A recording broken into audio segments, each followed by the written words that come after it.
Alrighty, I've been waiting a while for this one. What are my thoughts on Prince's album, Sign of the Times?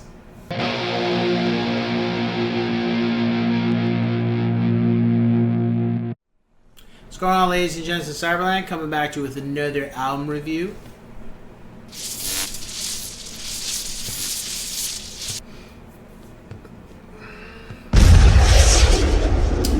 Prince's Sign of the Times.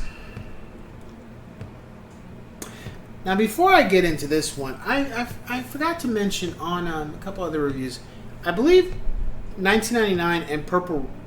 I believe 1999 was a double album, but I never looked at it that way. That was just a single album, but I guess that was a double album, so I failed to mention that in the review. Sorry.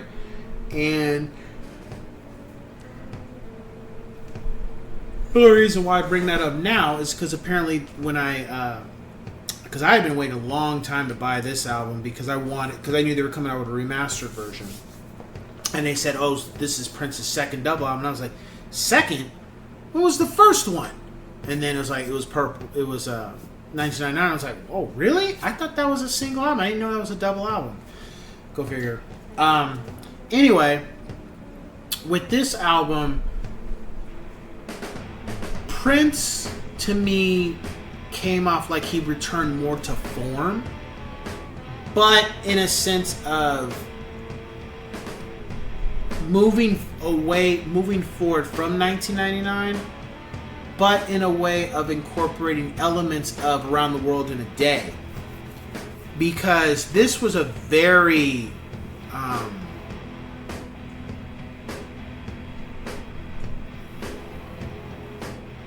sophisticated record, definitely. Every song was different. There was it had a little bit of everything for everybody. It had funk, it had rock, it had R&B, it had new wave to an extent.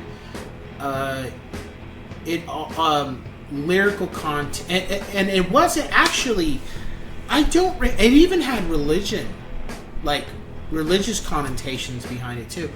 I don't think there was any raunchy songs on this album. For the most part, I think it was very. It was also it had pop elements, and it was very.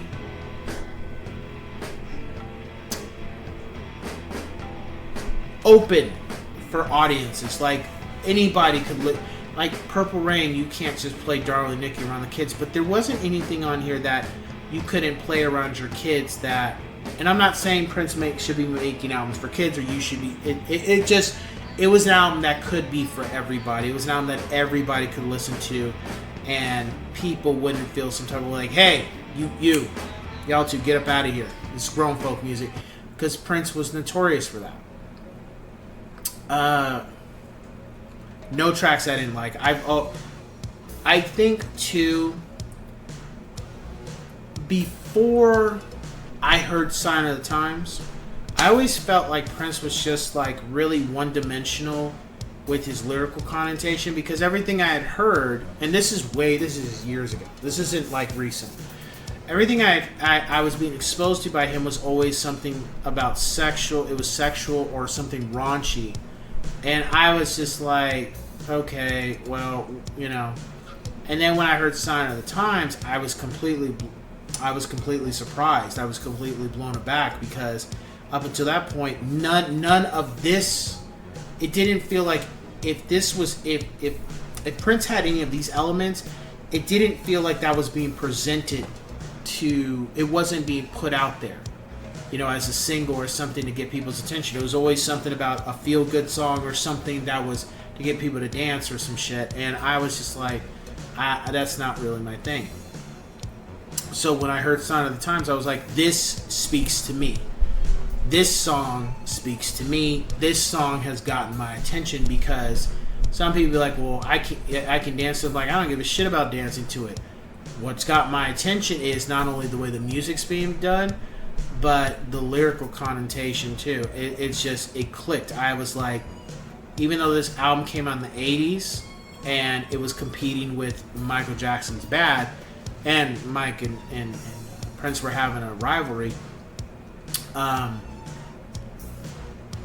This is an album I felt could also fit in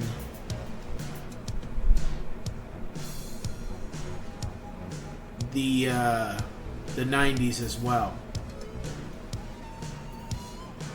Definitely.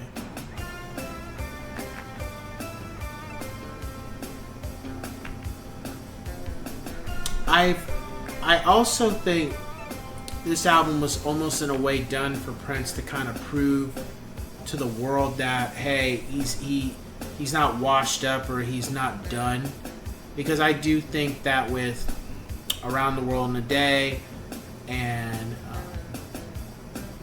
Parade, people were kind of low-key like, oh, Prince can release a song here or two, but can he make another good album? Because, you know, dude ain't been hot since Purple Rain, that type of shit.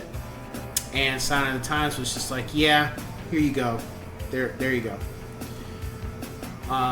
And it worked very well. 10 out of 10 yes sirs. It's actually it's my favorite album by Prince, period. And I haven't listened to his whole catalog, but at least for the time being, it is my favorite album by him. People always say Purple Rain. I say Sign of the Times because I felt, first of all, Sign of the Times had more tracks.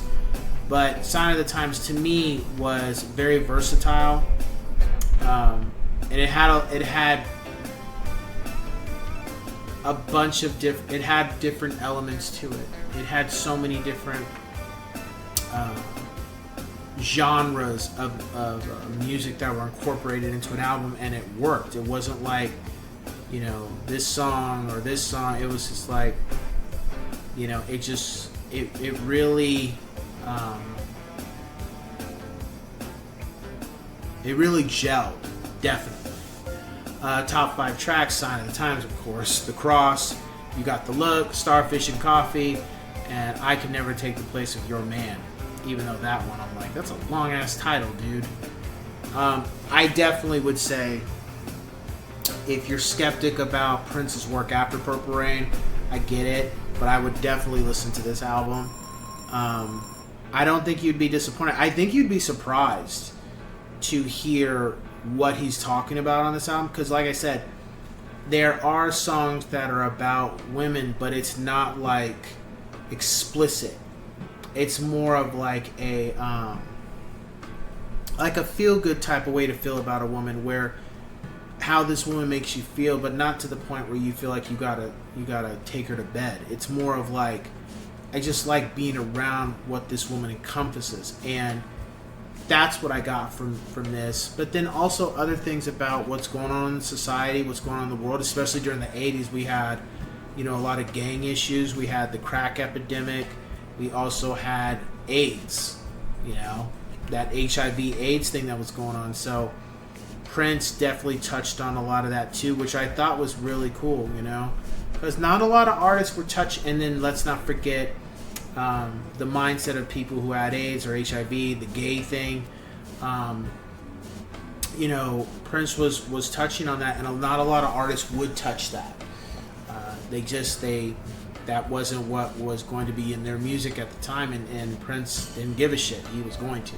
So it's commendable for the time period and when it was released and such. So definitely check out this album. I don't feel you'd be disappointed. So with that being said, let's cue music.